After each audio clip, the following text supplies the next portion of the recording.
तर मंडळी बघा, आता तुम्ही ही जे बघता इथे, तर हे आहे नागलीचा आपला जो कोंडा असतो, तर त्या कोंड्यापासून मी आज ही रेसिपी बनवलेली आहे.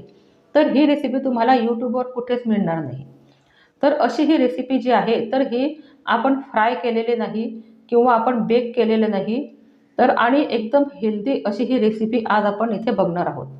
तर ही जी रेसिपी आहे, तर ही आहे नाचणीच्या कोंड्यापासून आपण इथे रोट तयार केलेले आहे. अतिशय हेल्दी असे रोट आहेत. तर ही व्हिडिओ शेवटपर्यंत बघा, म्हणजे तुम्हाला कळेल की मी ही रेसिपी कशाप्रकारे तयार केलेली आहे. तर आता इथे घ्यायचं आहे आपल्याला एक पॅन, आणि पॅनमध्ये आपण घेणार आहोत हाफ कप रवा. तर बघा, आता हा रवा जो आहे, तर तो आपल्याला मंद गॅसवरती 5 मिनिट छान असा भाजून घ्यायचा आहे. एकदम त्याचा कलरसुद्धा चेंज व्हायला नको, आणि त्यात काही मॉइश्चर वगैरे असेल तर ते निघून जाईल. तर हा रवा आपल्याला छान इथे भाजायचा आहे. रवा कच्चा जर राहिला तर आपले हे जे रोट आहे, तर हे जास्त दिवस तुम्ही जर घरात ठेवले तर हे खराब होऊ शकतात. तर बघा, आता इथे गॅसची जी फ्लेम आहे ते एकदम लो केलेली आहे मी, आणि एकदम लो गॅसवरती आपल्याला रवा इथे भाजायचा आहे.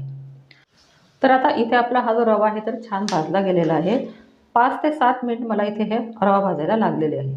तर आता आपण एका प्लेटमध्ये याला काढून घेणार आहोत, आणि आता या पॅनमध्येच आपल्याला 1 कप नाचणीचं पीठ हे सुद्धा आपल्याला भाजायचं आहे. तर आता हे नाचणीचं पीठ म्हणजे नाचणीच्या पिठाचा हा कोंडा आहे. नाचणीचं पीठ ओरिजिनल नाही, हा कोंडा मी इथे घेतलेला आहे. आणि आता यात टाकायचं आपल्याला 1 चमचा साजूक तूप. तर आता हे 1 चमचा साजूक तुपामध्येच फक्त आपल्याला हे जे नाचणीचं पीठ आहे, तर हे पीठ आपल्याला इथे भाजायचं आहे. तर बघा मंडळी, आता आपण जो रवा भाजला तेव्हा आपल्याला अजिबात तूप लागले नाही. पण आता हे पीठ जे आहे, तर हे पीठ भाजताना आपण थोडं इथे तूप टाकणार आहोत. तर बघा, आता हे जे नाचणीचं पीठ आहे, तर हे सुद्धा आपण जर भाजून घेतलं तर आपले हे जे रोट आहे, तर हे चवीला खूप छान लागतात.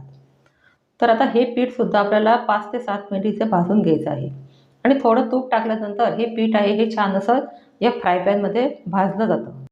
तर बघा, आता आपलं पीठसुद्धा छान भाजलं गेलेलं आहे, आणि त्याचा कलरही चेंज झालेला आहे. आणि इथे पहा, मी गॅस एकदम बंद केलेला आहे. नाचणीच्या पिठामध्ये खूप कॅल्शियम असतात, म्हणून हे जे नाचणीचं पीठ घरामध्ये आपलं नेहमी तयार व्हायला पाहिजे. तर बघा, नाचणीचं पीठ जे आहे, तर ते थोडं ओलं असतं. तर त्यासाठी आपल्याला हे जे पीठ आहे छान खरपूस भाजायचं. तर बघा, आता हे जे पीठ आहे आपलं, तर हे एकदम कोमट आहे.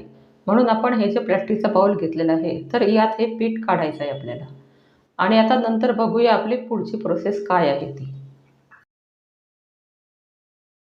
तर बघा, आता हा रवा जो मी घेतलेला आहे, तर तो बारीकच आहे. पण आपण जर याचं पीठ तयार केलं तर आपलं हे जे रोट जेव्हा आपण बनवतो तेव्हा त्या नागलीच्या पिठाला त्याचं बाइंडिंग खूप छान येतं. म्हणून आपल्याला याची बारीक अशी पिठी मिक्सरमध्ये काढून घ्यायची आहे. तुम्ही जाड रवा घ्या, बारीक रवा घ्या, कोणताही रवा घ्या, पण त्याला आपल्याला मिक्सरमध्ये हे बारीक करायचं आहे. तर बघा, आता अशी छान अशी पिठी इथे आपली तयार झालेली आहे. आणि आता हे बारीक जो रवा केलेला आहे आपण, तर तो आता या पिठामध्ये आपल्याला टाकायचा आहे, आणि हे पुन्हा आपल्याला छान असं एकजीव करायचं आहे. तर बघा, आता इथे मी हे गॅसची फ्लेम ऑन केलेली आहे, आणि आता इथे या कढईमध्ये आपल्याला घ्यायचं आहे हाफ कप पाणी. तर बघा मंडळी, आता आपण यात गूळ टाकणार आहोत. आपल्याला इथे साखरेचा अजिबात उपयोग करायचा नाही आहे. तर आपण हे जे रोट आहे, तर हे गुळापासून बनवणार आहोत. तर आता आपल्या पाण्याला पण छान उकळी आलेली आहे, आणि आता यात टाकायचं आहे आपल्याला 200 ग्रॅम गूळ. तर आता हा जो गूळ आहे, तर याचा आपल्याला पाक वगैरे अजिबात करायचा नाही आहे. फक्त अशी थोडी 1-2 वेळा उकळी आल्यानंतर आपल्याला इथे गॅस बंद करायचा आहे. तर बघा, तुम्हाला जर गुळापासून हे रोट बनवायचे नसतील तर तुम्ही ते साखरेचाही वापर करू शकता. तर साखरेचं प्रमाणसुद्धा तुम्हाला थोडं कमी घ्यावं लागेल, कारण साखर ही गुळापेक्षा जास्त गोड असते. तर बघा, आता पाण्याला छान उकळी आलेली आहे, आणि आपला हा जो गूळ आहे तो सुद्धा पातळ होतो आहे. तर आता हा सर्व गूळ पातळ झालेला आहे, आणि आता इथे आपण हे जे पीठ घेतलेलं होतं नागलीचं आणि रव्याचं पीठ जे घेतलेलं होतं, तर त्यात टाकायचं आपल्याला 1/4 कप डेसिकेटेड कोकोनट. तर बघा, आता हे खोबऱ्यामुळे आपले हे जे रोट आहे, तर हे अतिशय छान लागतात. आणि आता यात टाकायचं आहे आपल्याला थोडं चवीपुरतं मीठ. तर गोड पदार्थामध्ये जर मीठ आपण टाकलं तर त्याची चव अजून छान लागते. आणि आता इथे घेतलेले मी 1 टेबलस्पून पांढरी तिळ. तर बघा, आता इथे पांढरी तीळ जर तुम्हाला घ्यायची नसेल तर तुम्ही 1 टेबलस्पून इथे खसखससुद्धा घेऊ शकतात. आणि हे छान आता आपल्याला इथे एकजीव करायचं आहे. तर बघा, आता हे रोट तयार करताना आपल्याला बेकिंग पावडर, बेकिंग सोडा किंवा इनो वगैरे असं काहीच टाकायची गरज नाही. तर ते न टाकताना सुद्धा आपले हे जे रोट आहे, तर हे छान खुसखुशीत तयार होतात. तर आता आपण जे मगाशी गोडाचं पाणी तयार केलेलं होतं, तर ते पाणीसुद्धा आपल्याला यात टाकायचं आहे. तर हे पाणी जे आहे ते कोमट आहे.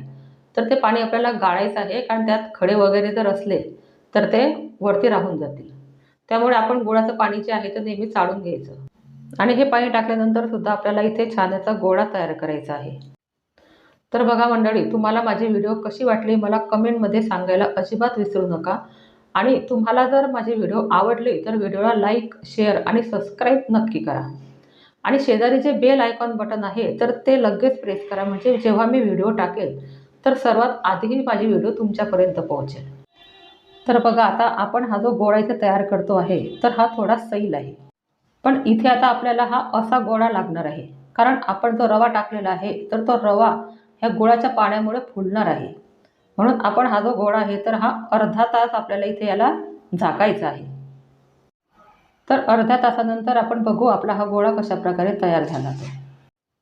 तर बघा, आता आपण हे जे रोड तयार करतो आहे तर याला वर्ण लावण्यासाठी इथे घेतलेले मी पंपकिन्स. तर आता तुमच्याकडे जर हे पंपकिन नसेल तर तुम्ही टरबूजच्या बीसुद्धा इथे लावू शकतात. आणि थोडी घेणार आहे मी सूर्यफूलची बीसुद्धा इथे घेणार आहेत.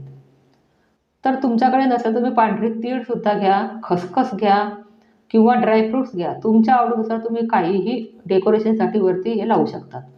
आणि 1 टेबलस्पून आपल्याला इथे खसखससुद्धा घ्यायची आहे. तर खसखसमुळे काय होतं ना, आपले हे जे रोट आहे तर याची चव खूप छान लागते. म्हणून खसखस हे तुम्ही आवर्जून घ्या. तर आता अर्धा तास झालेला आहे आणि आपण बघणार आहोत आपला हा गोळा कशाप्रकारे तयार झालेला आहे. तर पहा, आता मगाशी असा सैल गोळा होता तर आता जरा हा घट्ट झालेला आहे. पण हा अजून एवढा घट्ट झालेला नाही. तुम्हाला जर जास्त पातळ वाटत असला, तुमचा जर गोळा तयार होत नसेल तर तुम्ही वरनं थोडं पीठ लावलं तरी चालेल. तर आता मला हा गोळा असा व्यवस्थित वाटतो आहे. त्यामुळे मला इथे पीठ लावायची काहीच गरज नाही. मी हाताने याचे हे छान असे रोट तयार करणार आहेत. तर बघा, आता तुम्ही इथे एक चमच्याचं माप सेट करा आणि त्या चमच्याने तुम्ही हा जो गोळा आहे तर तो त्यातून घ्या, म्हणजे तुमचे हे जे रोट आहे तर हे एकाच साईजचे तयार होतील, लहान मोठे तयार होणार नाहीत. तर बघा, आता इथे हा मी रोट तुम्हाला इथे तयार करून दाखवला आहे. आणि आता यात थोडं आपल्याला त्याला डीप करायचं आहे, म्हणजे आपले हे जे पंपकिन्स, आपले सूर्यफूल, खसखस जे आहे तर छान याला ते चिपकून येईल. तर अशा प्रकारे आपल्याला इथे हे रोट तयार करायचे आहे. तर बघा, आता मी एक छोटा रोट यात टाकलेला होता, तर तो माझा जो रोट होता तर तो थोडा असा विरला होता या थोड्या तेलामध्ये, म्हणून मी तो बाहेर काढून घेतला. आणि नंतर हे 4 रोट इथे मी तुम्हाला शॅलो फ्राय करून दाखवते आहे. तर बघा, आता हे जे रोट आहे तर हे असे आपल्याला इथे या पॅनमध्ये ठेवायचे आहे. एकदम तेल पण लागत नाही आणि कमी तेलामध्ये आपले छान असे शॅलो फ्राय होतात. आणि 2-3 वेळा आपल्याला हे खालून वर असे करायचे आहे इथे. तर बघा, किती सुंदर कलर आलेला आहे यांना. आणि एकदम असे छान मंद गॅसवरती हे आपल्याला इथे शॅलो फ्राय करायचे आहे. गॅस एकदम लो ठेवायचा आहे आपल्याला, वाढवायचा नाही गॅसची फ्लेम. तर आता इथे हे बटर पेपर घेतलेले आहे मी एका प्लेटवरती आणि आपल्याला हे जे पूर्ण रोट आहे आपले तर हे काढून घ्यायचे आहे. तर बघा, तुम्हाला जर शॅलो फ्राय करायचे नसतील तर तुम्ही तेलामध्ये सुद्धा हे रोट आपले तळू शकतात. तर बघा, आता पूर्ण रोट फ्राय करायच्या आधी तुम्ही एक छोटा गोळा असा फ्राय करून बघा. तो जर तुमचा तेलामध्ये विरला नाही तर तुम्ही बाकीचे हे जे रोट आहे तर ते छान असे फ्राय करा. तर बघा, आता मी प्रॅक्टिकल करून बघितलं होतं. माझा तो रोट विरला होता म्हणून मी त्याला बाजूला काढला होता. तर आता हे जर राहिलेले गोळे आहे तर त्याचेसुद्धा छान आपल्याला रोट इथे तयार करायचे आहे. तर बघा मंडळी, आता 1 कप नाचणीचं पीठ आणि ½ कप रवा, 1.5 कप पिठामध्ये आपले हे जे रोट आहे तर हे रोट असे छान तयार झालेले आहे. आणि बघा, त्याला किती छान क्रॅक पण पडलेली आहे आणि कलरसुद्धा खूप सुंदर आलेला आहे. आणि कोणताही रोट तुम्ही बघा त्याला कलरच छान आलेला आहे.